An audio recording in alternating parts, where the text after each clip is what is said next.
నామమునకు మహిమ ఘనత ప్రభావం కలుగును గాక. హల్లెలూయా.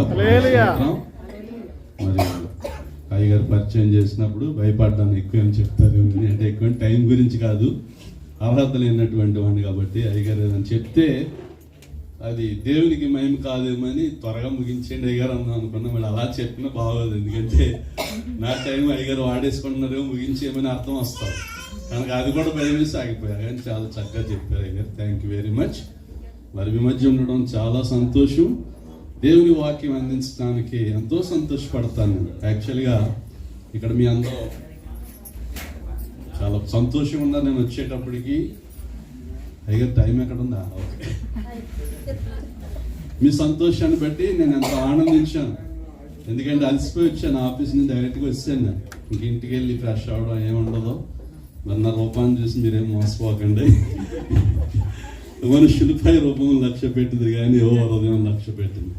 కాబట్టి ప్రభు వైపు మనం చూద్దాం. మీ అందరు సంతోషంలో నేను కూడా సంతోషాన్ని పాలు పంచగలుగుతున్నందుకు దేవుని స్తుతిస్తున్నాను. మరి అంతేకాదు, ఇక్కడ మనం కూర్చున్నాం కదా, ఒక్కొక్కరికి ఒక్కొక్క భయం ఉంటుంది. అంటే మినిమం ఒక భయం అన్న ఉంటుంది కదా. భయం లేని వాళ్ళు ఎవరంటే ఎవరు చెయ్యి ఎత్తకూడదు. యాక్చువల్గా ఎందుకంటే ఎత్తమని కూడా అడగను. చెయ్యి ఎత్తారంటే వాళ్ళు చెయ్యి ఎత్తడానికి భయపడుతున్నట్టు, లేకపోతే చెయ్యి ఎత్తడంలో వాళ్ళు ఏదో సంథింగ్ హిపోక్రసీ అనమాట. అంటే భయం లేదని చెప్పుకుంటున్నారు కానీ ఆ పిరికితనం మనలో అందరిలో ఉంటుంది. కనుక మీకు ఎందుకు జ్ఞాపకం చేస్తున్నానంటే మీరు అనుకోవచ్చు నేను పిరికిదాన్ని అని. కానీ అందరిలోకి పిరికోడు ఇక్కడ నిలబడి ఉన్నాడు. కానీ వాక్యం చెప్పేదాడు పిరికిదాన్ని ఉండదు. ఎందుకంటే పౌలు అంటాడు, అపోస్తలుడైన Paul, I know whom I have believed అంటాడు. నేను నమ్మిన వారిని నేను ఎరుగుదని అంటాడు. ఇప్పుడు అయ్యగారు చెప్పగానే అయ్యగారిని చూడగానే ఇక్కడ పరిచయస్తులు తక్కువ మంది అని ఆయన చూడగానే సంతోషమైంది నాకు. పరిచయస్తులు అట్లీస్ట్ ఒక ఆయన కనపడ్డారు నాకు. ఇంకా మిగతాడు ఉంటారు కానీ రాగానే గమనించాలి కదా, టైం పడుతుంది. కాబట్టి తెలిసిన వాళ్ళని బట్టి మన ధైర్యం వస్తాడు. పౌలు అంటాడు కదా, I know whom I have believed, నేను నమ్మిన వారిని నేను ఎరుగుదును. ఇంకో చోట అంటాడు కదా, I speak because I believe, నమ్మితే కనుక మాట్లాడుతాను అంటాడు. నమ్మకుండా మాట్లాడుతాను ఏమంటాం, వేషధారణ అంటాం కదా. ఎన్ని ఎందుకు జ్ఞాపకం చేస్తున్నానంటే క్రిస్మస్ సందర్భంగా మీరు సంతోషంగా ఉన్నారు కదా, మీరు ప్రతిరోజు అలా ఉండాలని కోరిక. మీరు ప్రతిరోజు అలా సంతోషంగా ఉండాలంటే దేవుని వాక్యంతో నిండిపోయి ఉండాలి మనం. ఒక ఆయన అంటాడు కదా, కొండలు ఏముందో మనకు తెలవకపోవచ్చు కానీ ఆ రాయి విసిరినప్పుడు పగిలితే కొండలు ఏదుందో అది బయటకు వస్తుందంట. కాబట్టి మనలో ఏది ఉందో నిండు ఉందో అది బయటకు వచ్చేస్తే సమయానుకూలం కదా, సందర్భానుసహితంగా. కనుక మనలో దేవుని యొక్క వాక్యం నింపబడి ఉందనుకోండి, ఏమవుద్ది, బయటకు వచ్చేది. ఒకసారి కరోనా టైంలో టైం ఎక్కువ తీసుకోకూడదు, నాకు ఇచ్చిన టైంలో ముగించి, అందుకే టైం ఎక్కడ ఉందని అడిగాను, అక్కడ కనపడ్డది. కరోనా టైంలో బాగా అలసిపోయేవాడిని. ఇప్పుడు కూడా అలసిపోతాం పనికి. నిద్రపోయే టైంలో కాలు లాగేసింది అనమాట. కుడి కాలు ఎడం కాలు గుర్తులేదు. భయంకరంగా, అంటే ఎక్స్పీరియన్స్ చాలా మందికి ఉంటుంది. ఇక కలపడానికి లేదు, నిద్రలో పట్టేసింది అంటారు కదా. అనాలోచితంగా నాకు ఏసీ తండ్రి నిప్పెట్టిపోతుంది ప్రభు అన్న. తర్వాత తగ్గిపోయిన తర్వాత నేను అనుకున్నా అందరూ అమ్మ అంటారో నాన్న అంటారో, సడన్ ఏసీ నిద్రలోనే. అప్పుడు అనుకున్నా, ఓహో అంటే యేసు ప్రభు గురించి ఎక్కువ ఆలోచించినప్పుడు ఏది నిన్నుంటే అది బయటకు వచ్చా. కాబట్టి ఏసా నిప్పెట్టేస్తుంది ప్రభు, ఎవరో పక్కన ఉన్నదితో మాట్లాడుతున్నట్టు వచ్చేసింది. ఆయన మనతో ఉంటాడు కదమ్మా. ఇప్పుడు వాక్యంలోకి వెళ్దామా? 3 నిమిషాలు ఉపోద్ఘాతం అయిపోయింది. సాధారణ ఉపోద్ఘాతం చెప్తాను ఎక్కువ నేను, ఎందుకంటే విత్తనాలు జల్లేటప్పుడు పొలాన్ని ఏం చేస్తాం, దున్నుతాం. దున్నకుండా విత్తనాలు వేస్తే ఏమవుద్ది, 100 విత్తనాలు చల్లితే 2, 3, 6 డజన్లు పండుతాయి. కనుక ఉపోద్ఘాతం చెప్పి హృదయాన్ని సిద్ధపరచడం దేవుని కృపను బట్టి అలవాటు. కానీ మరి టైం సేవ్ చేయాలి కదా ఇప్పుడు. అందుకని ఉపోద్ఘాతం 3 నిమిషాల్లో చెప్పాను. అయినా మీ మొక్కల్లో నవ్వు చూసి కొన్ని పొలాలు హృదయాలు కొన్ని ఆల్రెడీ వాక్యాన్ని తీసుకోవడానికి సిద్ధపడ్డాయని గ్రహించి దేవుని స్తుతిస్తున్నాను. మరి అందరికీ పరిచయమైనటువంటి వాక్య భాగాలకు మనం వెళ్దాం. క్రిస్మస్ సాధారణ చాలా కొన్ని ఉన్నాయి. స్టాండర్డ్ అంటారు, స్టాండర్డ్ ప్యాసేజెస్ అంటే ఎప్పుడు చదివేవి స్టాండర్డ్గా. క్రిస్మస్ టైంకి ఈస్టర్ టైం కొన్ని ఉంటాయి, గుడ్ ఫ్రైడే కొన్ని ఉంటాయి, మనకు తెలుసు. కాబట్టి స్టాండర్డ్ ప్యాసేజ్ లూకా సువార్త 2వ అధ్యాయము 8వ వచనం నేను చదువుతాను టైం సేవ్ చేయడానికి. లూకాసు వార్త 2:8 నుంచి చదువుతాను. ఆ దేశంలో కొందరు గొర్రెల కాపరులు పొలములో ఉండి రాత్రి వేళ తమ మందను కాచుకొని చుండగా ప్రభువు దూత వారి వద్దకు వచ్చి నిలిచెను. ప్రభువు మహిమ వారి చుట్టూ ప్రకాశించినందున వారు మిక్కిలి భయపడిరి. అయితే ఆ దూత, భయపడకుడి, ఇదిగో ప్రజలందరికీ కలగబో మహాసంతోషకరమైన సువర్తమానము నేను మీకు తెలియజేయుచున్నాను. దావీదు పట్టణమందు నేడు రక్షకుడు మీ కొరకు పుట్టి ఉన్నాడు. ఈయన ప్రభు అయిన క్రీస్తు. ఇంకెక్కువ చదవడం ఎందుకంటే టైం సేవ్ చేయడం అక్కడ ఆపేస్తున్నా. ఈరోజు భయం అనే దాని మీద మనం తీసుకున్నాం. ఒకసారి ఒక కాన్ఫరెన్స్ కాదు, ఒక కాంపిటీషన్ జరిగింది. ఆ కాంపిటీషన్ ఏంటంటే ఆ నగరంలో అతి బద్దకస్తుడికి, అందరికంటే బాగా బద్దకస్తుడికి ప్రైజ్ ఇవ్వడానికి అనౌన్స్ చేస్తే చాలా మంది వచ్చారు బద్దకస్తుడు. మరి ఎంతమంది నిజం బద్దకస్తున్నారు, కొంతమంది ప్రైజ్ కోసం కూడా వస్తారు కదా. అప్పుడు ఆ నడిపించి ఆయన అన్నాడు, మీరందరికంటే బద్దకస్తుడు ఎవరో చెయ్యొస్తానంటే అందరూ చేతులు ఎత్తారు. లాస్ట్లో కూడా కూర్చున్నాడు ఆడు తప్ప, నారాయణుడు తప్ప. ఈయన అన్నాడు కదా, ఏమైనా నీకు ప్రైజ్ వద్దంటే, అయ్యా చెయ్యత్తాక కూడా బద్దకం ఉంది, మీరు వచ్చి చెయ్యొస్తాను సార్ నా చెయ్యండి. ఇప్పుడు ఎవరికి వెళ్ళింది ఫస్ట్ ప్రైజు? అది ఇది ఎందుకు చెప్తున్నానంటే, మీలో భయం లేని వాళ్ళు ఎవరైనా ఇంత ప్రశ్న వేసాను కదా, చెయ్యెత్తకండి. చెయ్యెత్తామంటే వేషధారణ. ఎందుకంటే పుట్టిన ప్రతి ఒక్కడికి ఏదో భయం ఉంటుంది, అవునా కదా? చెయ్యెత్తలేదంటే రెండు అనుకోవచ్చు. ఒకటి ఏంటంటే అది నిజం చెప్తున్నారు కదా, భయం వేస్తుంది. భయపడేవాళ్ళు ఏమన్నా భయం లేని వాళ్ళని ఎత్తమన్నాం కదా. చెయ్యెత్తలేదని భయపడతాం, కరెక్టే, ట్రూత్ చెప్తున్నారు. రెండోది ఏంటంటే ఒకటి అనుకోవచ్చు, చెయ్యెత్తడం కూడా భయపడుతున్నారు అన్నమాట. అది కూడా నిజమంటే అసలు భయస్తుంది అనమాట, అలా కూడా అనుకోవచ్చు కదండి. సో ఇదంతా ఎందుకు ఉపోద్ఘాతం అంటే, దేవుడు మనం భయపడకుండా భయపడుతున్నాం అంటున్నాడు. క్రిస్మస్ ఒక మాటలో చెప్పాలంటే భయపడవద్దు. లోకం అంతా మనం భయపెడుతుంది కదా. భయాలు ఎన్ని రకాలుగా ఉంటాయో తెలిసాను మీకు. కొంతమంది చీకటి అంటే భయం, నిజమే, అందరికీ భయం. చీకటి అంటే రకరకాల, పాములంటే భయం, నిజమే, కరెక్టే. కొంతమందికి మనుషులంటే భయం, కొంతమందికి పిల్లులంటే భయం, కొంతమందికి పురుగులంటే భయం, కొంతమందికి ఎత్తులంటే భయం. భయాలు రకరకాల భయాలు ఉన్నాయి కదా. కానీ కొంతమందికి భయం అంటే భయం. తెలుసా మీకు అది? ఫోబోఫోబియా అంటారు దాన్ని. రకరకాలు ఉన్నాయి. అంటే ఇంగ్లీష్ వర్డ్ చెప్తున్నాను, అంటే అబద్ధం కాదని చెప్పటాకే. ఒక ఆయన అంటున్నాడు కదా, నాకు ముందు బీపీ ఉండేదండి, చాలా భయపడేవాడిని ఏమైపోద్దని, కానీ ఇప్పుడు బీపీ తగ్గిపోయింది, అయినా భయపడుతున్నాను. ఏ బ్రదర్ అన్న అంటే, మళ్ళీ ఎక్కడ వస్తుందో బీపీ అని భయపడుతున్నాను. ఏమైంది? బీపీ ఉన్నప్పుడు అదే భయం, తగ్గిపోయినా మరి ఇంకేంటి? మరి తగ్గిపోవడం ఉపయోగం ఏంటి? యేసుప్రభు వచ్చినా అదే భయం, రాకపోయినా అదే భయం. అంటే యేసుప్రభు వచ్చిందని డిఫరెన్స్ ఏంటి? దేవుడు అంటున్నాడు భయపడకుడి. ఇక్కడ దేవదూత ఆ యొక్క గొర్రెల కాపరకు కనపడినప్పుడు దేవుని మహిమ వారి చుట్టూ, ప్రభు మహిమ వారి చుట్టూ ప్రకాశించినందున వారు మిక్కిలి భయపడ్డారు. దేవుడు ఎప్పుడైనా కూడా భయపడమని చెప్తాడు ఎక్కడన్నా? తల్లిదండ్రులు మనం ఉన్నాం, మన బిడ్డలు ఉన్నారు, నాకు 3 బిడ్డలు. వాళ్ళు భయపడమని నేను ఎప్పుడన్నా అంటాను? భయపడొద్దనే అంటాను. మన బిడ్డలు భయపడటం మనకు ఇష్టం కాదు. కానీ సాతానుడు భయపెడతాడో, భయపడమని వాడు చెప్తాడు. సాతానుడు దొంగ. అందుకే యేసుప్రభువారు అంటారు, దొంగతనమును హత్యను నాశనం చేయటకు వచ్చింది కానీ మరి దేనికిని రాడు. నేనైతే గొర్రెలకు జీవము కలుగుటకును అది సమృద్ధిగా కలగటానికి వచ్చినానని చెప్తున్నారు. వీళ్ళారా, దేవుడు ఇక్కడ దేవదూత ప్రత్యక్షమైనప్పుడు వారికి తెలియజేసిన మొట్టమొదటి మాట ఏంటంటే భయపడకుడి. ఎందుకు భయపడొద్దు అంటుంది? భయం అనేది సర్వసాధారణం. అనుకోండి ఏదైనా జరిగితే భయం వేస్తుంది కదా. ఒక ఆయన నాకు తెలిసిన చాలా బలవంతుడైన, సడన్గా హార్ట్ అటాక్ వచ్చి చనిపోయాడు బస్సులో వస్తూ. ఒక ఊరి నుంచి వస్తున్నాడు అత్తవారింటికి వెళ్ళి. ఏంటంటే అది యాక్సిడెంట్కి గురైంది. ఆ బస్సు ఒక క్రేన్ వచ్చి ఆ బస్సులో దూరిపోయింది సగం వరకు. క్రేన్ తగిన వాళ్ళందరూ చనిపోయారు, అది న్యాచురల్. ఈ లాస్ట్లో ఉన్నాడు, క్రేన్ తగల మధ్య వరకు వెళ్ళింది ఆ క్రేన్. ఇంత బలమైన వ్యక్తి చనిపోయాడు. ఏంటి అలా చనిపోయాడు అని చూస్తే భయంతో చనిపోయాడు. ఆయన భయపడకపోతే ఎంత బలవంతుడంటే ఈజీగా 4-5 హ్యాండిల్ చేయగల బలవంతుడు ఆయన. మంచి బలశాలి. కానీ గుండె అంత బలమైంది కాదు. అది విమర్శంతో చెప్పట్లేదు నేను. దేవుడు భయపడతాడు అంటే నేను లావుకున్నాను కాబట్టి ధైర్యం, నేను పొడుక్కున్నాను కాబట్టి ధైర్యం, నాకు డబ్బు ఉంది కాబట్టి ధైర్యం, వీటిని బట్టి కాదు. నా కోసం యేసు ప్రభువారు వచ్చారు. భయపడద్దని చెప్పడానికే కాదు, భయం తీసివేయడానికి ఆయన వచ్చాడు. భయపడొద్దు అన్నాడు. ఇక్కడ దేవదూత భయపడకూడని వాళ్ళకి అష్యూరెన్స్ ఇచ్చి అప్పుడు మాట్లాడుతుంది, ఇదిగో ప్రజలందరికీ కలగబోవు మహా సంతోషకరమైన సువర్తమానము నేను మీకు తెలియజేస్తాను. ప్రియుల ఒక మాట చెప్తాను. One who fears the lord need not fear anybody else, anything else. దేవునికి భయపడేవాడు మరి దేనికి భయపడవలసిన లేదు. మనకు తెలుసు, షడ్రక్ మేషక్ అబేద్నెగోల్ని అగ్నిగుండంలో వేసేస్తాను నెబుకద్నెజర్ రాజు భయపెట్టాడు. అవునా కదా?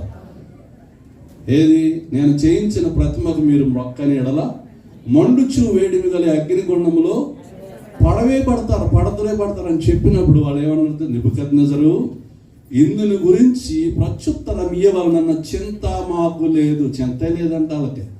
మనమైతే ఎంత కంగారు పడిపోతాం, అకమ్మ లేదనుకుంటే ఎంత కంగారు పడిపోతాం. ఇంకా 6 నెలల ముందే కంగారు స్టార్ట్ అయిపోతాం. మనం అప్పు తెచ్చాల్సింది నెక్స్ట్ ఇయర్ అయితే ఇప్పుడు నుంచే దడ మనకి.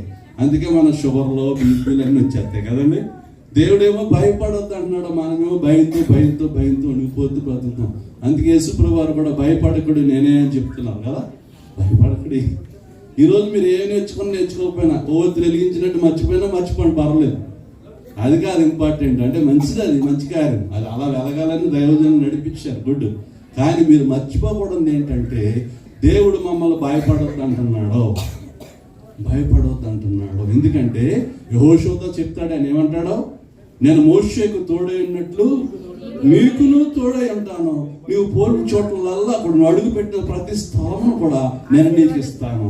అందుకే అంటాడు, నిబ్బరము కలిగి చూడండి, నిబ్బరము కలిగి ధైర్యముగాను, జడియకము దిగులు పడకము. అబ్బా 3 సార్లు చెప్తాడు అక్కడ అదే అధ్యాయంలో.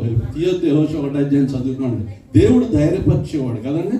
ధైర్యపరచడం అని ఒట్టి నోటితో చెప్పేవాడు కాదు, ధైర్యం ఇవ్వడానికి ఆయన కార్యాలు కూడా చేసేవాడు. కానీ ఎవరైతే దేవునికి భయపడతారో మనుషులకి భయపడవలసిన షడ్రక్ మేషక్ అబేద్నెగోలకి అక్కడ చనిపోయేటటువంటి స్థితి. కానీ వాళ్ళు అంటున్నారు కదా, నెబుకద్నెజరు ఇందుని గురించి ప్రత్యుత్తరం ఇవ్వాలన్న చింత మాకు లేదు. మేము సేవించుచున్న మా దేవుడు ఈ మండుచున్న వేడిమి గల అగ్నిగుండములో నుంచి మమ్మల్ని తప్పించి రక్షించుటకు సమర్థుడు. కానీ పిల్లల కొంతమంది భయపడవలసిన దానికి భయపడకుండా భయపడకూడని దానికి భయపడతారు. ఒకసారి విచిత్రమైన విషయం చదివాను. ఏంటంటే ఒక ఆయన్ని కర్రెట్టుకుని తరుగుతుంది వాళ్ళ భార్య. ఇండియాలో కాదు, ఫారెన్లో. అలా కూడా ఉంటుందా అనుకున్నాను నేను, ఎందుకంటే నేను ఎప్పుడు చూడలేదు, వినలేదు. అది కర్రెట్లు తరుగుతుంటే ఈయన పరిగెడుతున్నాడు. ఆయన తిరగబెడితే ఆవిడ ఏం చేయలేదు, కానీ భయస్తుడు అనమాట. నిజమే, కథ చెప్పట్లేదు మీకు. తరిగితే ఎక్కడికి వెళ్ళాలి ఆయనకి అర్థవాక ఏం చేశాడంటే, తప్పించుకోవడానికి ఆ దగ్గరలో జంతు ప్రదర్శనశాల ఉంది, జూ అంటాం కదా. ఇక్కడ కోయట్లో కూడా ఉంది, పర్వాణిలో ఎక్కడో. మరి అక్కడ ఎన్ని జంతువులు ఉన్నాయో తెలియదు, కానీ ఇది మట్టికి చాలా జంతువులు ఉన్న జంతు ప్రదర్శనశాల. ఇందులో పరిగెట్టాడు. ఆవిడ వదిలిపెడుతుందేంటి, చాలా కోపం ఉంది, రౌద్రం ఉంది, పై కర్ర ఉంది చేతిలో. ఇంకా పరిగెట్టాడు, వెనకాల పట్టదు ఈవిడ. పరిగెట్టి ఆయన ఏం చేశాడంటే, ఈవిడ వెనకొచ్చేస్తుంది, ఎలా తప్పుకోవాలి అర్థం ఒక ఎక్కడో చోట దాక్కోవాలి. దాక్కోవడానికి ఏం కనపట్లా. ఏం చేశాడంటే, అక్కడ సింహం బోన్ ఉంది, బోన్లో సింహం ఉంది. ఆ బోనికి తాళం వేయలేదు, అంతకుముందే దానికి ఏదో పెట్టినట్టు ఉన్నారు. తాళం వేయకుండా వెళ్ళాడు ఆయన, మళ్ళీ వచ్చి తాళం వేద్దామని. బోన్ వేసేసుకోండి, సింహం పైకి లాగలేదు కదా. ఇతను ఏం చేశాడంటే, తాళం లేదు కదా అని బోన్ ఎత్తి లోపలికి వెళ్ళి బోన్ వేసేసుకున్నాడు. ఆయన ఉద్దేశం ఏంటంటే లోపలికి రాదు కదా అని. ఆవిడ లోపలికి రాదు నిజమే, ఈయన బయటికి రాడు కదా.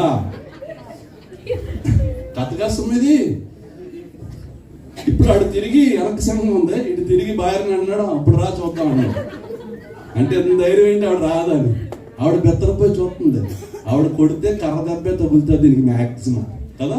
కానీ ఇప్పుడు ఏం తగులుతుంది లోపల, అయిపోయింది. ఇంకా అక్కడ ఆపుతాను. మనం కూడా ఏం చేస్తున్నాం అంటే, ఎవరికి భయపడాలో తెలవక మిగతా అన్నిటికీ భయపడుతున్నాం. దేవునికి భయపడ, the fear of the lord is the beginning of wisdom అన్నారు. యెహోవా యందు భయభక్తులు కలిగి ఉండట జ్ఞానమునకు మూలం, ఇంకో చోట తెలివికి మూలం అంటాడు. అదే విధమైన తెలివి అంటే మన భయాన్ని తీసేస్తుంది ఆ జ్ఞానం. మనకు సపోజు 1,00,000 జనాలు ఉన్నాయనుకోండి అకౌంట్లో, అమ్మా అనుకోండి, రేపు అకామ ఎంచుకోవాలి, మనకు 600 కావాలి. భయపడతారు ఎవరన్నా? ఆ 1,00,000 దినార్లే మెదులుతూ ఉంటాయి మనకి అకౌంట్. ప్రాబ్లం వచ్చింది ఇక్కడ, వెళ్ళిపోమన్నారు ఇండియా. మనకు ఆల్రెడీ 1,00,000 దినార్లు వేసేసుకున్నాం. మనం ఏమనుకుంటాం, వెళ్ళిపోమంటే వెళ్ళిపోతాం, ఏముందండి, ఎందుకు? అది కనపడుతూ ఉంటారు. మనకు కూడా ధైర్యం ఏంటో తెలుసా?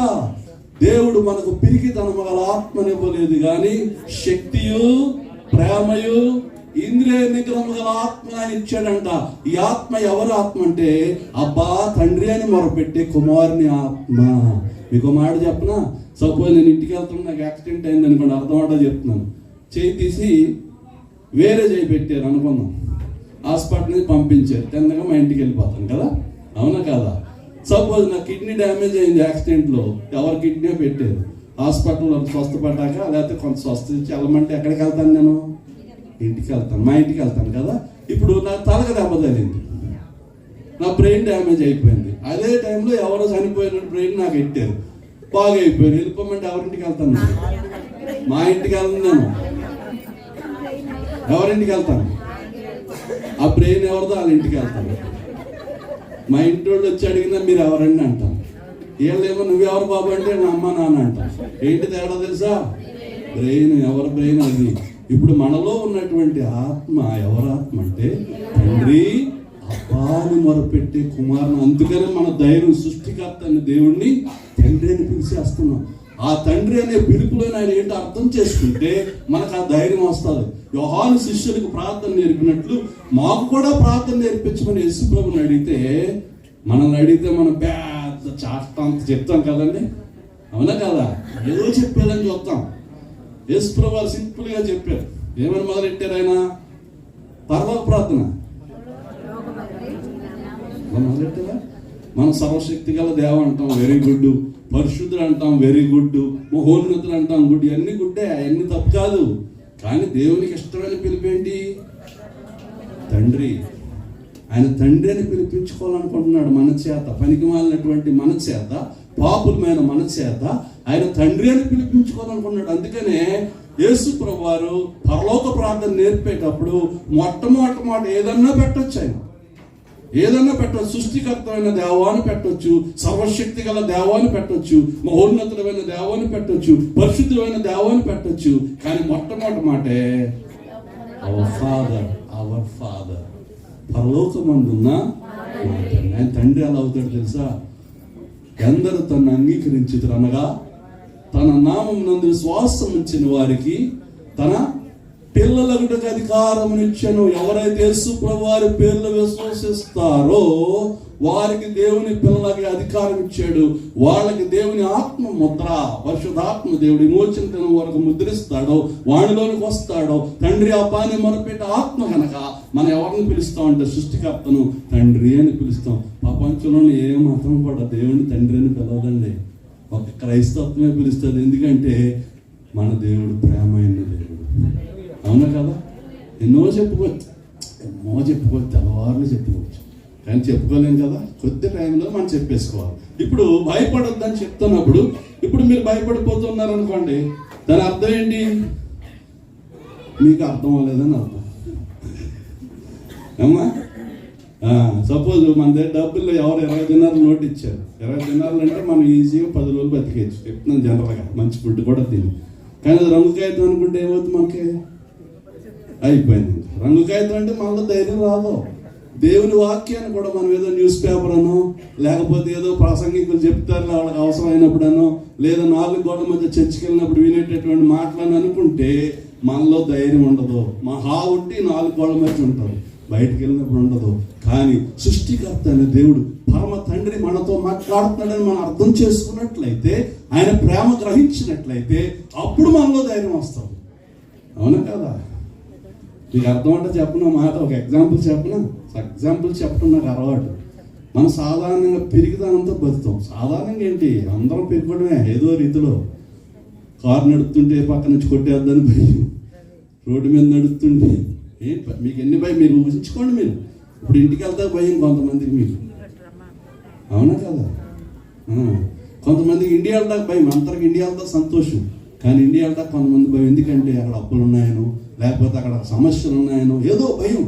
కానీ దేవుడు అంటున్నాడు భయపడవద్దు. యెషయా గ్రంథంలో అంటాడు కదా, ఇశ్రాయేలు నిన్ను సృజించిన వాడు యెహోవా, యాకోబు నిన్ను నిర్మించిన వాడు యెహోవా ఇలాగూ సెలవించుచున్నాడు, నీవు భయపడకము. భయపడొద్దు అంటున్నాడు. మాటికి దేవుడు చెప్తున్నాడు. 366 సార్లు చెప్పాడండి బైబిల్. ఎందుకు? ఎన్ని రోజులు ఉన్నాయి మనకి? సంవత్సరం 365. లీప్ సంవత్సరంలో 66. ఫిబ్రవరికి ఒకసారి 29 రోజులు వస్తాయి. ఇప్పుడు 4 సంవత్సరాలకు ఒకసారి. ఆ రోజు భయపడతామేమని దేవుడు ఆ రోజు కూడా భయపడొద్దని 366 సార్లు చెప్పేశారు కదమ్మా. ఇప్పుడు మనం భయపడొద్దు. ఎగ్జాంపుల్ చెప్తాను కదా, మన అద్దంలో పొద్దున్న చూసుకోగానే మనం చూసి మనం మురిసిపోతాం. సాధారణం కదండి, ఎంత బాగోలేని వాళ్ళని మురిసిపోతాం. కానీ బయటకు వచ్చిన తర్వాత భయంతో బతుకుతాం. అద్దంలో చూసుకుంది వేరు, బతికేది వేరు. ఎందుకంటే మన ప్రాబ్లం ఏంటంటే మనల్ని ప్రేమించేటటువంటి దేవుడు ఉన్నాడనే బలమైన నమ్మకం మనలో లేదు. తెలుసండి, మనలో లేదు. మనకి ఎప్పుడు ఒకే డౌట్ ఏంటంటే దేవుడు నిజంగా నన్ను ప్రేమిస్తున్నాడని. ఒక ఆయన అడిగాడంట, దేవా నువ్వు నన్ను ఎంత ప్రేమిస్తున్నావు అంటే, యేసు ప్రభువు చూపించారంటే ఎంత ప్రేమిస్తున్నానని సిలువలో చేతులు చాలు చనిపోయాడంటే. ఇంకేంటి? నేను ప్రశ్న వేస్తాను. పెళ్లికి అంటే మీకు కాదు, జనరల్గా నా థాట్స్ అలా ఉంటాయి అనమాట. పెళ్లికైన అమ్మాయికి, అమ్మ మరి నీకు పెళ్ళిడు వచ్చింది కదా, నువ్వు పెళ్లి చేసుకునే భర్త ఎలా ఉండాలి నీకంటే రకరకాల క్వాలిటీస్ చెప్తుంది కదా. చెప్తుంది. న్యాచురల్, అది తప్పేం కాదు. మంచి హైట్ ఉండాలి, తెల్లగా ఉండాలి, ఎర్రగా బుర్ర, రకరకాల చదువుకొని ఉండాలి, మంచి ఉద్యోగం, అన్నీ సరే, అన్నీ బాగానే. మరి నేను ప్రేమించొద్దా? అమ్మ అది ముఖ్యమండి బాబు, అది ముఖ్యం. మెది అన్నీ ఎందుకు? వాళ్ళు చెప్పొచ్చు, ఇప్పుడు వద్దులేండి, ఎన్నో మైండ్లో వస్తాయి, ఇప్పుడు చెప్పలేను. అది ముఖ్యమండి. సరే అమ్మ బాగా చెప్పు, ఎంత ప్రేమించాలి? మన ప్రాబ్లం ఏంటంటే నిర్దిష్టంగా ఉండం మనం కదండి. కారులో నిర్దిష్టంగా మీటర్ చూపించదు 60, 70, 80 వెళ్తున్నామని. కానీ మన జీవితాల్లో నిర్దిష్టత లేదు. యేసు ప్రభు రక్షకుడు అని నమ్మి, యేసు ప్రభు నా కోసం వచ్చాడని నమ్మి, యేసు ప్రభు నా కొరకు చనిపోయాడు, తిరిగి 3వ దినాన ఆయన లేచాడు, ఆయన నా దేవుడు, నా తండ్రి, నన్ను పరలోకి వెళ్తాను తప్పనిసరిగా, ఆయన నాతో ఉన్నాడు, నాలో ఉన్నాడు. క్రిస్మస్ అంటే ఇది ఉట్టిన బెలూన్స్ లేకపోతే రంగురంగులు ఇవి కాదు, క్యాండిల్స్ కాదు. ఆయన నాతో ఉన్నాడు, నన్ను భయపడక చెప్తున్నాడు. హీ విల్ హెల్ప్ మీ, నాకు సహాయం చేస్తాడా లేదా? తప్పనిసరిగా. నేను ఈ రోజు ఇక్కడ ఉన్నానంటే నాకు సహాయం చేయబట్టేది. ఎగ్జాంపుల్ ఇది. నేను సరదా చెప్పలా, ఎన్నోసార్లు చనిపోతున్నాడు తెలుసా మనం. ఎన్నోసార్లు యాక్సిడెంట్లు ఏంటి, హాస్పిటల్ ఏంటి, జబ్బులతో ఏంటి, రకరకాల. కానీ చనిపోనివ్వలేదు ఆయన. నాకు ఎలా తెలుసు అంటారేమో, ఇంకెప్పుడన్నా మెసేజ్ అయ్యారు పిలిస్తే నేను చెప్తాను. ఇప్పుడు చెప్పలేను, టాపిక్ అది కాదు. ఎక్కడున్నా మీరు చెప్పండి. ఇప్పుడు భయపడద్దు కదా. మన భయం ఏంటంటే సాధారణంగా దేవుడు మనల్ని ప్రేమిస్తున్నాడా లేదా. కొంతమందికి వాళ్ళు దేవుడు ఉన్నాడా లేదా అదో డౌట్. మనకు లేదనుకుంటున్నాను, ఎందుకంటే క్రిస్మస్కి వచ్చిన వాళ్ళందరికీ దేవుడు ఉన్నాడని. కానీ నన్ను ప్రేమిస్తున్నాడు అనడానికి డౌట్. ఎంత ప్రేమిస్తున్నాడో సరే మాట చెప్తాను, ఎందుకంటే టైం ఆదా చేయాలి కదా. ఆయన అంటాడు కదా, God did not create anyone that he did not love అన్నాడు. God did not create anyone that he did not love. దాని అర్థం ఏంటంటే దేవుడు తాను ప్రేమించినటువంటి ఏ వ్యక్తిని సృష్టించలేదంట. మనమైతే సాధారణంగా ఏం చేస్తాం, బిడ్డ గర్భంలోకి వచ్చాక ప్రేమ స్టార్ట్ అవుద్ది కొంతమందికి పుట్టిన తర్వాత బిడ్డ ప్రేమ స్టార్ట్ అవుద్ది కదా. అయితే ఒక ప్రశ్న ఏంటంటే, ఒక ఆర్టిస్ట్ బొమ్మ వేయాలనుకున్నాడు అనుకోండి, ఇష్టపడితేనే బొమ్మ వేస్తాడు లేదా వేయడు. మనకి ఇష్టం ఉన్నా లేకపోయినా బిడ్డగా అంటాం, తప్పనిసరి ప్రేమిస్తాం కొంతమందిగా బిడ్డగా బట్టి కదా. కానీ ఆర్టిస్ట్ ఉన్నాడు అనుకోండి, ఒక బొమ్మ వేయాలనుకోండి, ఇష్టమైతేనే వేస్తాడు, అది వేయడు. ఇప్పుడు దేవుడు ఆర్టిస్టులు అంటాడు అనమాట. ఎవరు వాళ్ళు నన్ను పుట్టించాలనుకుంటే ఆయనకి ఇష్టమైతేనే పుట్టిస్తాడు. అవునా కదా. అందుకనే దేవుడు మిమ్మల్ని ఎప్పటి నుంచి ప్రేమిస్తున్నాడంటే పుట్టినప్పటి నుంచి కాదు, పుట్టక ముందు నుంచే. అందుకే ఇర్మియా అంటాడు, ఇర్మియా తల్లి గర్భమునందు నేను నిన్ను రూపించక మునిపే ఎరిగి. ఏమన్నా, నేను నిన్ను ఎరిగి ఉండమే కాదు, నేను నిన్ను రూపించక మునిపే. ఎవరు రూపించారంట? ఆయనే. అంటే ఆయనే సృజించి ఆయనే రూపించాడు. ఆయనకి ఇష్టమైతేనే సృజిస్తాడు, ఆయనకి ఇష్టమైతేనే రూపిస్తాడు. అంటే మీరు నేను కూడా అర్థంలో చూసి ఏమనుకోవాలి తెలుసా, దేవుడు నన్ను ఇష్టపడి పుట్టించాడు అనమాట. ఇప్పుడు చెప్తాను మీకు ఎగ్జాంపుల్, ఇది మర్చిపోకుండా గుర్తాడు. నాకు ఒక స్నేహితుడు ఉన్నాడు, అంటే నా స్నేహితుడు కాదు, మా అన్నయ్య గారి స్నేహితుడు. నాకు కూడా స్నేహితుడి కింద లెక్క. 3 పిల్లలు ఉన్నారు. ఆయనకి బ్యాంకులో జాబ్ చేస్తాడు, అలావిడ బ్యాంకులో జాబ్ చేస్తుంది, మంచి హౌస్ ఉంది, బ్యాంక్ బ్యాలెన్స్ ఉన్నాయి, మంచి ఇన్ఫ్లుయెన్స్ ఉంది, ఏ లోటు లేదు. 3 బిడ్డలు ఉన్నారు, ఒక మగ బిడ్డ, 2 ఆడబిడ్డ. ఇంకేం కావాలి చెప్పండి, ఏ లోటు చెప్పండి. ఆయనకు ఒక విచిత్రమైన ఆలోచన వచ్చింది. ఏంటో తెలుసా? మా బిడ్డ ఉన్నాడు, ఆడబిడ్డలు ఉన్నాడు, బిడ్డలు పదవలేదు, ముగ్గురు, ఇద్దరు లేక ముగ్గురు చాలనుకో. ఇప్పుడు ఒకరు లేక ఇద్దరు ముద్ద అన్నా, ఇప్పుడు ఒకరే ముద్ద అన్నా, అయిపోయిందా? కానీ ఆయనకు ముగ్గురు ఉన్నారు. ఇప్పుడు ఆయనకు ఒక విచిత్రమైన ఆలోచన వచ్చింది. ఏంటంటే నాకు ఏ అవసరం లేదు బిడ్డలతో, ఇప్పుడు నాకు అన్నీ ఉన్నాయి, కానీ కేవలం ఒక బిడ్డను ఈ లోకంలోకి తీసుకురావాలి. ఎందుకు? నా ప్రేమను కనపరచడానికి. అవసరం లేకుండా చేసేదే ప్రేమ. అమ్మ జాగ్రత్తగా ఆలోచించండి. ఒక ఆయన నన్ను ప్రశ్న వేశాడు, వచ్చేస్తున్నాను ముగింపుకి, 5 నిమిషాలు ఉన్నాక. ఒక ఆయన నన్ను ప్రశ్న వేశాడు, ఏమని తెలుసా? అన్నయ్య, దేవుడు మనల్ని ఎందుకు ప్రేమిస్తున్నాడు అన్నాడు. 1,00,000 సమాధానం చెప్తాం మనం. ఏమంటాం తెలుసా? దేవుడు నన్ను పుట్టించాడు కాబట్టి అంటాం. కొంతమంది అయితే ఇంకేదో చెప్తాం. నేను అన్నాను, బ్రదరు, తమ్ముడు, ప్రేమ ఒక కారణం చెప్తే అది ప్రేమ కాదన్నా. కారణం కలిగిన ప్రేమ ప్రేమ కాదు. అర్థం అంటే చెప్తాను చూడండి. ఒక ఆయన ఆస్ట్రేలియా న్యూస్ పేపర్ ప్రకటన ఇచ్చాడు. ఏంటో తెలుసా ప్రకటన? Wanted a braid with a tractor. Braid అంటే పెళ్లి కూతురు. ఆయన పెళ్లిడు వచ్చింది, పెళ్లి చేసుకోవాలి, పెళ్లి కూతురు కావాలని ప్రకటించి ఏమన్నాడు? ట్రాక్టర్ ఉన్న పెళ్లి కూతురు కావాలన్నాడు. ఇదేంటి ఈ మర్మం, ఏంటి లింకు? ఆయన అడిగితే ఏం చెప్తాడు తెలుసా? ఆయన అంటే నేను అడగలేదు, బయటకు వచ్చిన విషయం ఏంటో తెలుసా? అయ్యగారికి 10 ఎకరాల పొలం ఉంది, తోనడానికి ట్రాక్టర్ లేదు. ట్రాక్టర్ ఎలా కొనాలని తీవ్రంగా ఆలోచించాడు. వెంటనే అనుకున్నాడు, నేను పెళ్లి చేసుకోవాలి కదా, ఎలాగా? పెళ్ళిడు వచ్చింది కదా, కాబట్టి ఆ పెళ్లి చేసుకునేదో ట్రాక్టర్ని అమ్మని చేసుకుంటే బెటర్ కదా. కాబట్టి వధువు కావాలని అని ఇచ్చిన ప్రకటనలో ట్రాక్టర్ ఉన్న వధువు కావాలని అన్నాడు. అంటే ఈయన పెళ్లి చేసుకుందే ట్రాక్టర్ని అమ్మాయిని కాదు. అది ప్రాబ్లం. మీకు అర్థమవుతుందా? ప్రేమ అనే దానికి మీరు కారణం చూపిస్తే అది ప్రేమ కాదు. దేవుడు ప్రేమించడానికి కారణం చెప్పండి మీరు. లేదు, కారణం లేదు దేవుడు ప్రేమకి. కారణం ఉన్నటువంటి ప్రేమను ప్రేమ అనరు. నిర్హేతుకంగా ప్రేమించాడు ఆయన, వితౌట్ ఎనీ సెల్ఫిష్నెస్. అందుకనే మన సృష్టి, ఒక భక్తుడు అంటాడు కదా, God created not so that we can love him but primarily so that he can love us అన్నట్టు. దాని అర్థం ఏంటంటే దేవుడు మనం సృష్టించడానికి కారణం మొట్టమొదటిగా మనం ఆయన ప్రేమిస్తామని కాదంట, మనం ఆయన ప్రేమ అనుభవించాలనంట. బాగుందమ్మా? కాబట్టి ఇప్పుడు నేను ఎక్కడికన్నా ఎగ్జాంపుల్లో తెలుసా, ఆయన ఆలోచిస్తున్నాడు ఎలాగంటే, దేవుడికి నేను అవసరం లేకపోయినా ఎలాగైతే భూమి మీద ప్రేమతో తీసుకొచ్చాడో, నాకు బిడ్డలు అవసరం లేదు, అన్నీ ఉన్నాయి. కొంతమంది బిడ్డలు ఎందుకు అంటారు తెలుసా? నాకు పెద్ద బిజినెస్ ఉందండి, బిడ్డలు లేదు, ఎవరు చూసుకుంటారు నా తర్వాత అంటాడు. అందుకు అంటున్నారు ఏదో. అందుకు కాదు అనేది, మనకు తెలవదు, ఎన్నో విషయాలు తెలవవు. ఎందుకంటే పడిపోయిన లోకంలో, పతన లోకంలో ఉన్నాం, మన ఆలోచన వేరే ఉంటాయి. ఈయన ఆలోచన బట్టి తన భార్యతో పంచుకున్నాడు, ఆవిడ కూడా ఇష్టపడ్డది. అయితే డాక్టర్లు ఏమన్నారు తెలుసా? అయ్యా, ఆల్రెడీ 3 పిల్లలు ఉన్నారు, నీ భార్యకి రిస్క్, మళ్ళీ ఒక పిల్లల్ని పెంచడం అంటే ఎంతో కష్టం. ఒక పిల్లని కానీ పిల్లల్ని కానీ ఎంతో దాని వెనకాల సాధక బాధకాలు ఉంటాయి, మీరు ఆలోచించుకోండి అన్నప్పుడు ఆయన ఏం చేశాడంటే, లేదు లేదు, ఒక బిడ్డను నేను ఈ లోకంలో తీసుకురావాలి. అలాగే ఒక బిడ్డకి జన్మించాడు. మా పిల్లడు పుట్టాడు. 1 నెలల పిల్లడు ఉన్నప్పుడు నేను ఎత్తుకున్నాను. నా కుర్రాడు నాకు తెలిసిన ఆయనే కదా, వాళ్ళ ఇంటికి వెళ్ళినప్పుడు ఎత్తుకున్నా. నాకేమనిపించింది తెలుసా? This is a special child. ఈ కుర్రాడు ఎవరో స్పెషల్ చైల్డ్. ఈ కుర్రాడు భూమి మీద ఉండడానికి కారణము ఒకటేంటంటే తండ్రి ప్రేమ. కాబట్టి కుర్రాడు ఎప్పుడన్నా తండ్రిని అనుమానించచ్చా? ఎదుగుతున్నప్పుడు, నాన్న నువ్వు నాకు అది తేలేదు, నీ వడ్డు నాకు వండానంటే నీకు ప్రేమ లేదు, అక్కకే తెచ్చావంటే అధికారం ఉందా? నాన్న నువ్వు నాకు సైకిల్ కొనేలేదు, నీకు ప్రేమ లేదంటే అధికారం ఉంది. అరే అసలు ప్రేమ లేకపోతే నువ్వు అనేవాడు రావు కదా. కాబట్టి మీరు అర్థంలో చూసుకున్నప్పుడు ఎలా ఉంటుంది? ధైర్యంగా ఉండండి.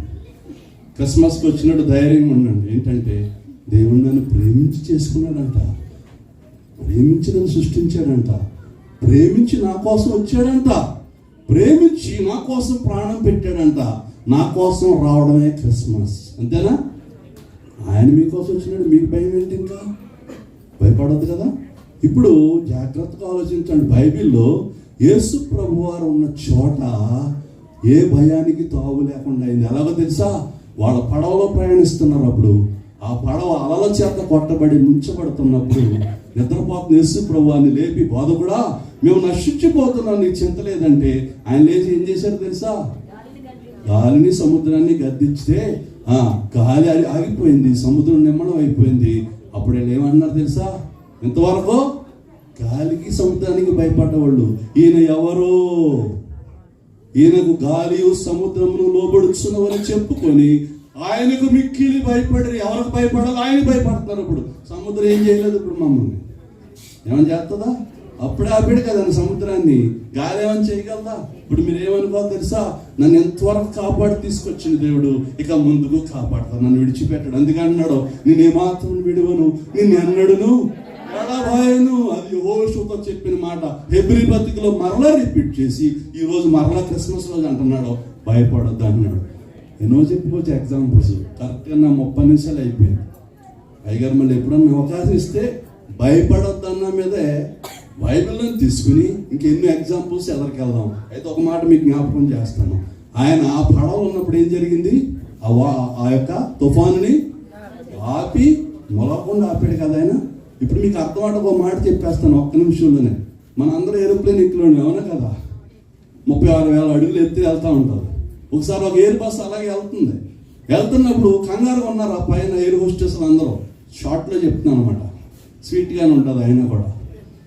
కంగారు పడిపోతుంటే అందరూ అడిగారు, ఏంటి కంగారు పడుతున్నారంటే పైలట్కి హార్ట్ అటాక్ వచ్చింది అన్నారు. ఎలా ఉంటుంది ఇప్పుడు? మీరు ఇండియా వెళ్తున్నారు, మీరు వద్దులే, నేను వెళ్తున్నా, మీరు భయపడకండి, ఆ భయం మీద నేను తీసుకుంటాను. కంగారు పడిపోతున్నారు అక్కడ ఎయిర్ హోస్టెస్లు అందరూ. ఏంటమ్మా అని అడిగాను అనుకోండి, అయ్యారు పైలట్కి హార్ట్ అటాక్ వచ్చింది.